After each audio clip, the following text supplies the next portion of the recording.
Hi, and welcome to today's talk. We're specifically talking about how to build a brand in community, in your community. And community means a lot of different things. It could talk about the geographical space or even the population segment that you're looking at reaching. And so I'm so excited that you're here. My name is Ryan Brenneman, and I got my start in media about 5 years ago, actually volunteering at my church. We needed some additional volunteers, and I ended up setting up a camcorder and taping pieces of paper all around the screen to put a call for action out. And that kind of started a passion of a fire of shooting video and editing video. Later on, I became a full time member of our ministry staff, where I was the director of communications in a growing church. And then that led me into starting my own company. What I loved was being able to produce content locally. And so there was a lot of great events happening in our city, and I wanted to be a part of that. And so I knew that I could have an influence over those areas and help to highlight our community if I had a means and a mechanism to be able to do that. And so thankfully, my church was very supportive of the idea. We ended up opening up a studio space downtown as our church outgrew the space that I had. I now had freedom and flexibility to have a 900 square foot studio space in the heart of our city. And then business just grew and it kept growing. And so that's when I made the decision to go ahead and do this full time. And so I've operated Allegheny Media with my wife. We have one full time employee, four part time and contractual employees for various projects. And we've been able to sustain systematic growth. We've been able to establish a brand in our community and really excited about everything that has happened. Now, it wasn't always Allegheny Media. We actually started the company as New Grace Media. And as we began to identify and hone in on the things that we wanted to do, we knew that we wanted to have some local name recognition. We're in the heart of Western Maryland, affectionately known as Mountain Maryland. It's the Appalachian Mountains. We're in a city of about 18,000 people, and as a tri-state area, about 80,000 people. And so we're not from here. That makes it obviously difficult to build our brand. And so having something with the name rights of our community we live in certainly helped. And so as time has going on, I've actually entered the industry. I'm a full-time sales engineer for mobile video devices. They're based out of Reading, Pennsylvania, and they represent brands and distribute brands such as Magewell and PTZ Optics, which I'm sure many of you have heard of. And so that's been a tremendous blessing to enter into the industry space, to begin to look at where brands head to in the future, and then also support teams of people who are developing these solutions, all the way down from single person live streamers, all the way up to major institutions like the PGA Tour, the NBA, and things like that. We have products that are out there literally all across the world that are broadcasting and helping to tell their story and their brand. So, throughout this talk today, we're going to take breaks and we're going to do regular intervals where we have you think about strategic things. And so we want this to be more interactive. Obviously, this is a pre recorded segment, but we're going to be on live at the end of this talk so that we can communicate back and forth and you can ask and answer some questions. We're going to chunk out the series of the talk that way.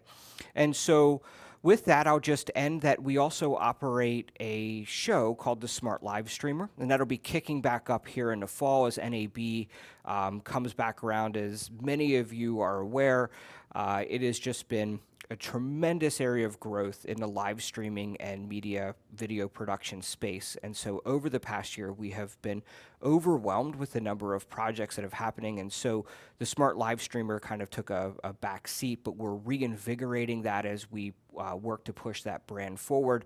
And the Smart Live Streamer will be about this. We're going to talk about video production, how we produce live streams, tips and tricks and strategies along the way. And so it's not going to focus just on the tech, but the business of live streaming as well. We want to help you in all aspects of that. So we're really excited that you could be here again. And let's go ahead and take our first segment. So if you don't have a notepad or a piece of paper or even notes up on your phone, I'd encourage you to go ahead and get ready for that as we begin to talk about our community. And so I've said that our focus is on that. It's in our geographical community of Mountain, Maryland. We certainly do projects outside of that. We'll travel. We've been as far south as about 5 hours away from here working on a project for a church. But generally speaking, the heart of our business is in our local community. And so I'd like you to take 1 minute. We'll put a timer up on the clock here in a minute. But the question is, what is your community and who do you want to reach if you don't yet have a community? So let's take 1 minute right now and let's have you go through that and just jot down. And I want to hear these answers at the end. All right, as we finish up that first exercise, maybe you quickly knew who your community was and who you were identifying with, who you wanted to serve. You could also still be writing that down on that piece of note paper or thinking about that. And so we can come back to that. What we're going to talk about is identifying our purpose in this next segment. And for us, that began by identifying, again, who we wanted to serve, our local geographic region, and then how were we going to impact that community. And so it really started by just getting involved with things. And so we offered our services in our city and in our county. And at first, look, it was reluctant. We were a relatively new company in town. We didn't have any brand established yet at this point. For this initial phases, we were actually operating under New Grace Media. And so it was just this brand new thing that was kind of happening. And so we knew that we needed to start to make an impact and a name for ourselves of how we could serve people. And so that's what we started to do. So we looked at various community events where we could be able to give back to an organization or a group of people. And so we started with things like our Christmas tree lighting ceremony. So many cities or counties have their annual Christmas tree lighting, and it's a great opportunity to be able to share that. The other thing that we knew is that our community wasn't getting all of our access, rather, to all of these events.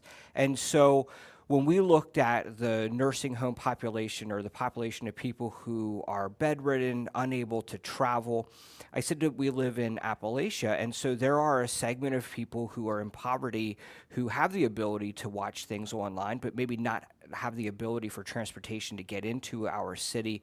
Also, because we're in Appalachia, we have harsh winters. And so sometimes for the Christmas tree lighting ceremony, the weather is bad. And so we knew that we wanted to bring that event to a community of people online. And so we reached out to our city and we offered up our services. And it initially began by just recording and then post-producing and sending that out. And we had done that for several years. And then we ended up traveling to do an event during that time frame. And it ended up last year during COVID where we ended up producing the entire event. So we one of the goals is to represent our community well. And sometimes those individuals who are in planning committees just don't have the full vision that we do or don't understand the full technological capabilities that we have. And so we approached them and essentially said, look, let us take this event over. We'll produce this for you. Certainly you'll have the tree lighting ceremony come on, but basically they wanted to pop on live and they wanted to flip a switch, do a countdown from 10, lights come on the tree, and the event is basically over. And so we knew that we could do much more than that. And so later on this production, you'll see some photos of our mobile production vehicle. It's I think it's like an 18-foot long shuttle bus, and we purchased it from our local transit authority and then converted that into a mobile production vehicle. But we set up the bus live for the event. We gave a viewback monitor for the mayor where he could see everything that was happening. We had a PA system on site so we control all the sound. But we wanted to do more than that. And so in the week or 2 weeks leading up to the event, we brought in various stakeholders. We had community members sing carols. We had people submit in video of them doing their favorite activity. We had a storybook reading from a conductor of our local scenic railroad. on board of their train, and then we had a special message from Santa. Again, because of the social distancing, they weren't going to have a Santa downtown, and this is a pretty big event that would draw an average of 1,500 to say 3,000 people in the height of things. And so we wanted to give everyone at home that exact same feeling, but in the safety of their home with their own family, to be able to enjoy that. And so we even shot some segments about how to make really great hot cocoa and then push that out ahead of time so that people could have that hot cocoa recipe as they watch this live event take place. And so it was really a mixed event. We had both the pre-recorded components playing out, and then we were live with the mayor. He had a viewback monitor, a tally light. We had great lighting set up for him. And there were a few people downtown that ended up showing up. And because the PA system was set up and the TV monitor, people were able to be able to see the presentation as well. And so that was one way that we've been able to impact. And again, we started out just by showing up to do some pre-record videos. We shot some time lapse, shown people how cool the event is to be able to come downtown and partake in that. And then leading up to, because of COVID, ended up taking over the entire production for it. I don't know where 2021 is going to head. We'll obviously wait to see what happens with COVID if we do this, but it was such a positive event and so many positive comments about it that I can't imagine that we wouldn't end up doing something in that regard. Again, that also established our brand, though, in really producing these unique experiences. It was the first time that we were given creative control over a city event to just run with it. And so we pulled out all the stops for it, which was really interesting. And as a result, people really started to recognize the value that we had in the community. Another event that we do is our Groundhog Day. So you may be familiar with Puxatawney Phil, and that's in, I think, northwest Pennsylvania. Well, just south of that in western Maryland is Western Maryland Murray, and it's a groundhog from an animal sanctuary. And so we live stream that event every year. Now, it's a cold, early morning. And we started out by taking a camcorder, initially a Sling Studio, and throwing up some graphics live to see if Murray would see a shadow or not see a shadow. And this past year, again, we used our mobile production vehicle to be able to do that. What kind of got me thinking about, how we can impact things like this is our local news station. It's an hour drive away, but it's local. It's the only TV news coverage that we have here. Showed up for the event about 3 years ago, and they had a satellite truck, but they weren't actually going to be live for the unveiling of if Murray's seen a shadow or not. They had another assignment to get to, and so they asked if they could use our footage, and I thought, at that point, like, why not let us just produce this a thing? If people are looking for this content, then we can share that with them and help, again, establish our brand. And then other community type events were the 4th of July, we have a derby car race in a city about 10 minutes away from here in the same county of Allegheny. But it's the derby cars, downhill derby cars. It's a very big event. It's a fundraiser for our Moose Lodge, who does a lot of good in the community. And so we were able to set up there and live stream the races. We had a finish line camera, we had a camera facing downhill, and we really hope to go into the community next 4th of July with true multi-camera productions. And again, running with it, interviewing I think there was 32 or 39 different drivers, and all of those are representing different organizations, so we could shoot content ahead of time. And then that's led into the corporate work, right? So when we do good things in the community, that is when businesses see the value that we have. They're seeing stuff that we're doing that nobody else is doing, and that is who is then hiring us to run events. So we have live streamed events for city council meetings then. We have live streamed events for our public school system, and as well as a number of very large businesses in our local community. And a lot of that has been around our decision to give back as one of our core ethos of our company. And so in identifying our purpose is to serve others, to highlight the good in our community and help propel this. We believe that a rising tide floats all boats. And so if people become fascinated with where we are in the heart of Western Maryland, well, then that does good for everybody. Business continues to thrive, and business needs content and videos and all that type of stuff to produce social marketing campaigns.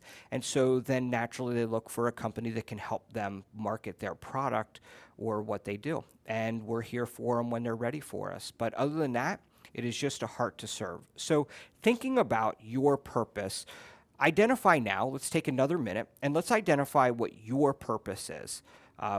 Who do you want to serve outside of your community, and what is the purpose for your company? And you could say, Ryan, my purpose is to make money. That's great. We all want to make money. The only way to continue to be in business is to make money, but there should be an alignment somewhere else. If your company is for sustained growth, it doesn't have to be, and it shouldn't just be about the profit. It's about something you want to achieve, and that's identifying your purpose. And we'll go a little bit deeper into that in the next segment. But for now, we're going to take another break, and we'd like you to identify your purpose for your company. Well, that exercise might have been a bit challenging in identifying your purpose, and understand that your purpose or your mission can evolve and change. We actually don't believe, personally, I don't believe in writing out a very lengthy mission statement. We understand our purpose and our ethos, but we try not to be as rigid as that, right? And it's difficult when you have these very long mission statements, and unless that people can clearly understand what the mission statement is and align with it, it really is just oftentimes words on a wall or on a piece of paper. One of our favorite books that I'd like to talk about is The Purpose Advantage by Jeff Fromm. And I've recently read this book on way to a travel, a vacation, and spent some time deep into it to understand our purpose and our brand, to ensure that what we have worked towards before through various other exercises still continued to be true. And what we understand is that there is a consumer mindset about buying from a brand. And so they oftentimes want to have a level of several things. Are you within the same social circle? And so when we think about, as a brand, who we're targeting and who we want to do good for, for us, it's our community. And so my social circle personally is with several leaders, directors of organizations, the mayors of our cities, our county council members. Those are people that we want to be actively engaging with. Our Chamber of Commerce is another one, and other civic organizations that are doing a lot of good in our community. And so if I can be involved in it, that's I'm wrapping myself around that culture. And so a lot of times you'll find that friends want to do business with friends. And so your social networking circle is going to be relevant and important for building the brand of your business for the community that you're a part of. If you are looking at reaching a bike community, well, you probably want to be into biking, right? And so whatever bikers are doing, you want to understand that their ethos, the reason why they get on a bike and ride 40 miles at a time, or what they're looking to accomplish, whether it just be the camaraderie or the friendship. But that is true amongst any groups that you're targeting. And you understand that we don't niche down in any one particular area. Rather, we serve the community as a whole in a lot of various different projects. As a matter of fact, very ironically, we don't do video production isn't the one thing that is above anything else. It is probably 50 to 60% of our business, but photography is another, website design is another, social marketing campaigns and consulting are all big things. And so our social circle is probably broader than what some of your social circles may be, because we are doing such a large swath of different things to keep a business going in the heart of a small community. And so the other part of a consumer mindset is in self, and it's the emotional connection that you'll have with a person, and that kind of goes back with the social circle. And let me just apologize for that, getting an email as we're recording this, so shut off sound here. It's the emotional connection that you'd have. A lot of times your purpose could serve an emotional connection with somebody else. There are a lot of great causes that are happening in our communities right now, whatever side of the political spectrum that you sit on, whatever side of a personal level, a connection that you have with a specific organization. But an emotional connection with your audience, with your clients is an important one. The other part of it is part of a hashtag that we use on just about every post, and that is the innovative nature that we are. And so in the book, The Purpose Advantage, it identifies as being as a useful new thing. People want to have products that are constantly innovating to solve other problems. And so we can look at that in a broadcast world and say, okay, does this brand, are they coming out with something new to solve my problem, or am I having to work around to get that problem solved? Well, if a product is innovative, then obviously, yeah, there is a lot of useful new that is taking advantage of. If you look at Magewell Products with the UltraStream, they came out with a product that was very simple. One button to get live on their favorite social media platforms, or one button to record either internally or through a USB thumb drive to edit later. A very simplified process. You can use your mobile phone to go live. And so that struck right at a usefulness for one of segments that I'm passionate about, which is our house of worship in churches. And so I think Magewell understood there were a lot of times these organizations were having tech teams of volunteers, and they needed a very simple process to be able to broadcast their message. And so in that, developed a product, something new that solved that problem. So the other thing is that if you're trusted, do you put your audience or your clients first? And how transparent are you? So for this, we could say that trust would come down to, if I give you a project, I trust that it's going to be completed and that you'll do your best for it. But as a brand, that could mean, are you trustworthy? And so in your community, can people rely on you to do what you say you're going to do? If you don't, you can rest assured that your brand will take a hit, whether it be reviews online through Google or more commonly word of mouth. And so for us in a small community, this is really important. So we want to produce the best content that we can produce for a reasonable price, one that we can continue to grow our business. But trust is a big thing. And so one of the things that we've recently heard that I can share with you is that when we quote out a project, we don't just pull out a number out of a hat. And so sometimes in the production world, or audio, video, photography, anything in the gig economy, there's just this random ballpark number thrown out. So our public school system needs to live stream their board meetings, our elected board. And so they weren't allowing members of the public to be in during COVID. And when we quote out that project, we look at it from an hourly rate, the equipment we're using, and then we come up with a very thoughtful quote or estimate for the project. It isn't just this random number of $750 a meeting for up to 4 hours. Not that the meeting would last 4 hours, but obviously there's setup and teardown and things of that nature. And then the other thing would be graduations. We quoted out for graduation projects, and we were able to break that down. As a matter of fact, actually, it's hanging on the wall. Let me grab it. This will be difficult to see, and it's not going to lock on focus, but we write out every single thing that we were going to accomplish for that graduation, and we're very transparent in how we ended up billing for that, whether it be prep by phone, and then we have our next step, graphics preparation for 2 hours to build titles in vMix. We have a practice run through for 2 hours, and then we're going to go into the setup. We factored about 3 hours to set up for graduation, and then the live stream of about 2 hours, and then our bus fee, our mobile production vehicle with fuel mileage and teardown. And when we ended up coming up with the quote, we could identify those things. Now, that wasn't the final numbers of what they were. We quickly realized that there was a bit more work involved with graduations, but what I can share with you is that we produced no graduations for our county 2 years ago. And so this past year, they gave us 2 of the 4 graduations, and in part was because of the transparency that we were able to provide with them.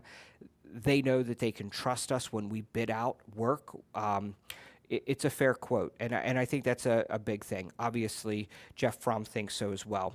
Another thing is the accessibility. Does it simplify your life, and is it easy to engage? And so this has been a struggle. The busier that we get, the harder it is that people can communicate directly with me. One, my wife, Katie, owns the business. I serve as the CEO and, as I affectionately say, the chief streaming officer. But we have a full-time employee and, again, several part-time and contractual employees based on projects. And so sometimes it can be difficult to be accessible to everyone and easy to engage with your audience. There's so many platforms to be on right now. So we get Facebook messages about projects. We often get emails about it. We have an office phone system. We have cell phones.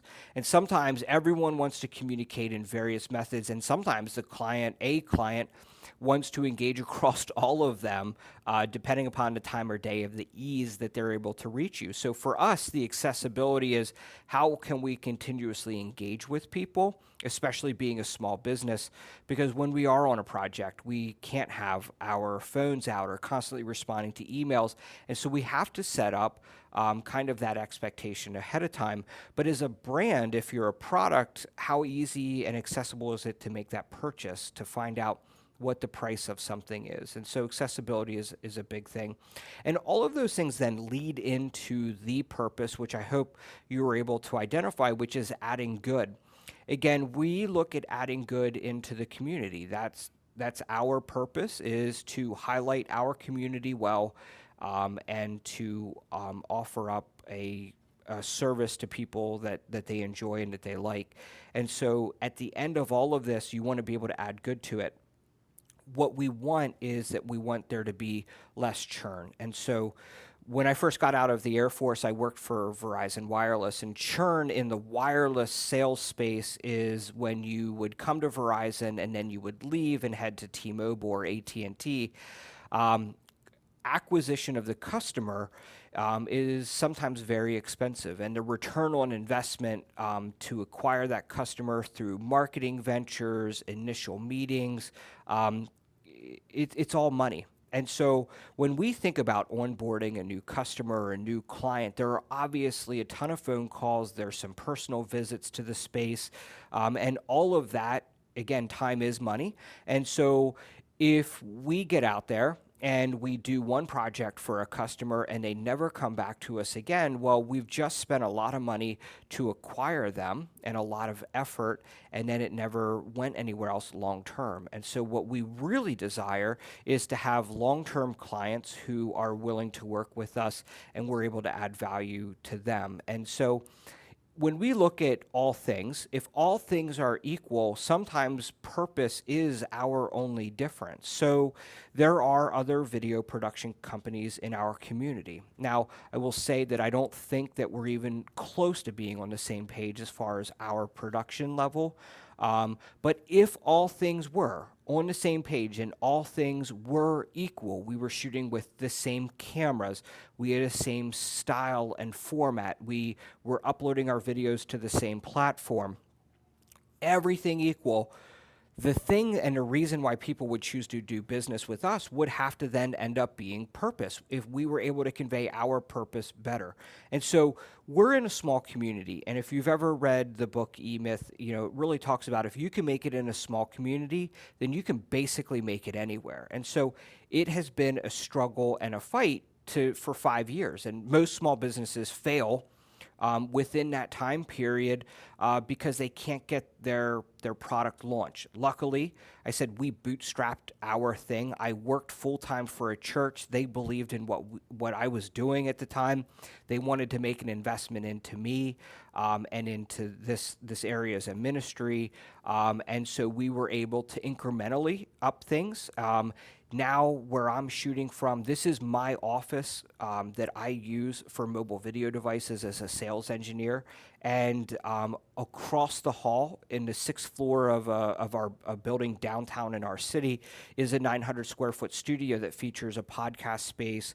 It features a green screen room. We have a design with a pallet wall. And then we also have our production room where we have our vMix computers, our sound mixers, and our network server. And we were only able to accomplish all of those things incrementally is because I believe that people understood what our purpose was and that there was good. They trusted us. We were innovative. We were dedicated to their projects. And as we started to do more things, we developed the experience that was needed to build our business. And so that is from the book, The Purpose Advantage. I recommend that you take a look at that because there are exercises throughout that book and really great examples from companies like Mod Pizza, who believe in giving people second chances, and that's the ethos of their company. And as a result of that, they have very little turnover when you work for Mod Pizza because they pay a good wage and they believe in doing good in the community by granting second chances, not only to people, but as a company as a whole. That's one of the things that they believe in, and that is their purpose, and people get behind that. And so thinking of that, our next exercise, what I'd really like to do is to highlight some of the things that you're doing. Identify your social circle. Who are you actively engaging with? Write down some of the things that you are being innovative in providing a useful new thing. With COVID in the broadcast space, a lot of people needed to take what they were doing in person and present that online. Well, is there more you can do in that way or in a hybrid approach as things are starting to get back to both in person and online? And then talk a little bit or jot down some notes about how you feel your transparency and your trust is, how accessible are you, or how could you, much like us, learn from the inaccessibility sometimes of being able to communicate with your clients? And then finally, what is the added good that you're giving? So we're going to wrap there. We're going to take 2 minutes to go through those. I'm going to put the points up on the screen because I think this will take you probably a minute longer than the first two exercises. But let's give 2 minutes now to think about those things, and we'll have those points up on the screen. Well, we've covered a lot of information so far specific to brands. And so we've shared about how we've built a brand in our community. And there is a lot of things that it takes to sustain a brand. And some of those things are centered around the loyalty of our brand and our connection. We've talked about our social circles and the ability to connect to others with self. Understanding the connection is that we're all in this together, right? And so as we continue to talk a little bit deeper about brands, there are some schools of thought that basically identifying a brand is everything. And so the brand is what makes people want to purchase, or the purpose behind a brand. But that isn't exactly true. And the flip side is that other people say that, look, the product is everything. And so it doesn't matter really what the brand is or what the purpose behind a brand is. People just want a great product. And that can equally be true, but it can't be so heavy on one side that the other offers no real significance. And so when we think about having a brand, we think about also then the end product that is associated with that. So we can have a great brand, a great purpose. People understand and identify that. They know that we do good, but we have a terrible product, right? Our live streams fail. Our video productions look like they've happened in 1980. We aren't using any new technology or any new editing techniques or any forethought into the social media marketing of this. And so when you can take both of those things and create a well-balanced company, well, then everything seems to go well. Your brand is represented both in terms of not only things like naming or design, or how you're perceived in the community with trust and reduce churn through loyalty and things of that nature, but you're really making an impact for this market segment that you want to. And so sometimes brand is about being simple, right? If we put less focus on having to brand out everything we do, well, then people can get behind it a little bit easier. I think sometimes, and I just noticed this within the house of worship, and being on staff full time in ministry, is that sometimes things were being branded too much. So we were putting so much of an emphasis on a sermon title instead of actually focusing on the sermon itself or who it would impact. And so when things are off kilter, well, then you kind of notice what starts to happen, right? And so we cannot place emphasis one side or another. And so developing both of those is equally as important. I think that people do want to identify with brands that understand what their purpose and what they're driven to do. I'll go back to us. Our purpose is the good of the community. I think people recognize that. Sometimes that can be a challenge, though, because we oftentimes get asked to do a plethora of projects, and because we've given back for certain things, there's sometimes this expectation that we just do that for free. And it really has to then line up with what we want to do in our community as well. And so we oftentimes do have to rein things in. If we have the availability, we certainly look at doing them. I said that we have a full-time employee, and there are downtime, or there is downtime rather, in his schedule. And so he has a choice. He can continue to do education and learn a new trick of the trade, or he can choose a nonprofit entity and go out and shoot a small 30 to 60 second marketing piece for them, something that's close to his heart. So the other part of branding is that maybe you've identified that your brand needs to change. What you've been doing, or what you thought that you initially start out as, needs to be refreshed. And that is okay. As I've said, we started out as New Grace Media. We wanted to have the local community connection in our name, and so we rebranded to Allegheny Media. And I know that's true for many of my friends. They started out their initial project or their initial thing, and they found that they enjoy targeting a specific market segment. And so now it's time to rebrand those things. And so when you're going to go through a rebranding process, really you have to decide, is this going to be a completely new thing? Or are you going to try to take some of the stuff that you're currently doing and just a fresh way of thinking about that, whether it be both naming or driving your purpose, and how do you communicate that to your community? So we have done talks at nonprofit organizations about our company as a whole. We've hosted a ton of free workshops using Google. So a while ago, Google would provide instructional material for, they would call like Google ambassadors. And so we would teach businesses how to get their business on Google My Business, what they do to update, the importance of making posts for that. And that was one of the very initial beginnings of our company. We were providing a value to people. We didn't charge anything for it. And if they wanted to produce content, well, we were there for them to be able to do that. And we did end up shooting a number of small commercials for small businesses that recognized that their brand online wasn't everything that they needed it to be. And so that takes us into discussing the importance of building a brand in our community, and that is that our community is responding back to our brand. And so when we are one-on-one lined up with what we want to accomplish in the community segment that we're going for, that also then means that community is reciprocating that, right? So it isn't always about making money, but is your company, is your brand involved in conversations that are happening with the players that be? And so there are often times where we get emails or we'll get a phone call where we'll be out to lunch in our community and somebody will say, "Hey, Ryan, I was at this meeting. We talked about this and your name and your company was brought up about being able to help with such and such, or if you could provide a quote to do this next venture." And that is one of the ways that we know that our brand is well received in our community.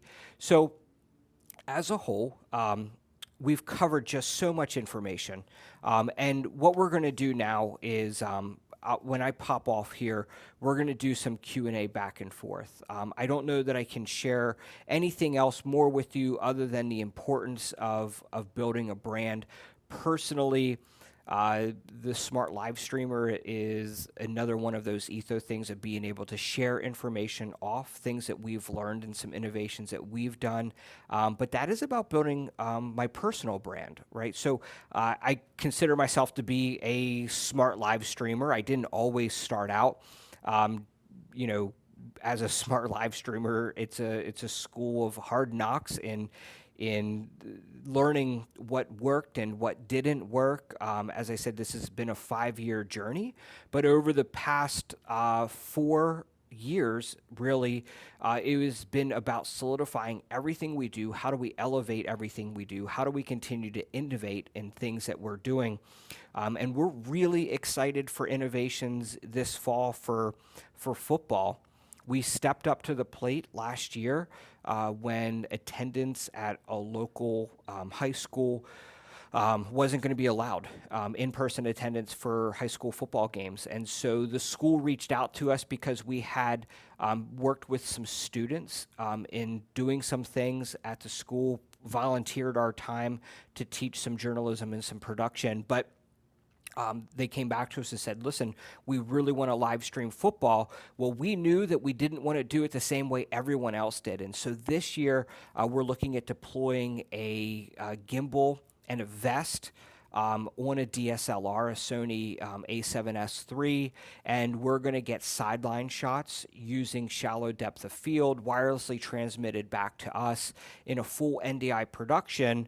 And we're going to be using a plethora of cameras from PTZ Optics for end zone cameras, all centered around our network switch and an NDI production utilizing Magewell Pro Convert series, because we will be able to send video anywhere, do anything we want with it in a full IP workflow.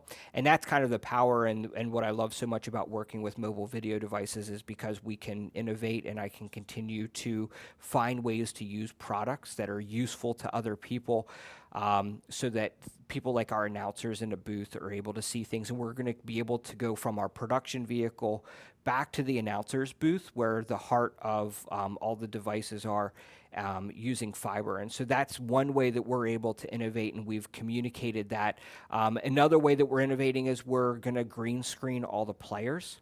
And so we'll get them doing something with the football so that we can pull up their stats at the bottom. That's another way that we can innovate. Nobody else is really doing that. And then the last area that we're innovating is that we're going to be involving students in the production. And so we're going to work, again, direct with their journalism and broadcast class in hopes that we can then employ those students. So we can offer up scholarships while they're in high school, but then we can, once they're in our either 2-year community college or 4-year program at our state university, where our most recent full-time hire came from, we're then leading them down a pathway. So not only do we want to make impacts in our community, but we also want to have a doorway and a pathway for those people who are interested in production to get involved in it. The only way to grow and build your business is to get beyond yourself. So I work full-time, again, as a sales engineer, but we have a company and a full-time employee that my wife helps run and is instrumental in that entire process. And so she will jump into productions, But if we want to grow our company, both in terms of the area that we serve or the niches that we want to serve as well, well, then we have to do that by actually growing the company to become more profitable. And so that is just all wrapped up in how Allegheny Media has kind of grown over the past 5 years. And so at this time, I want to thank you for everyone who's watching this maybe after the fact. Hopefully, these exercises provoke some thought. But other than that, now is when I want to get into some Q&A time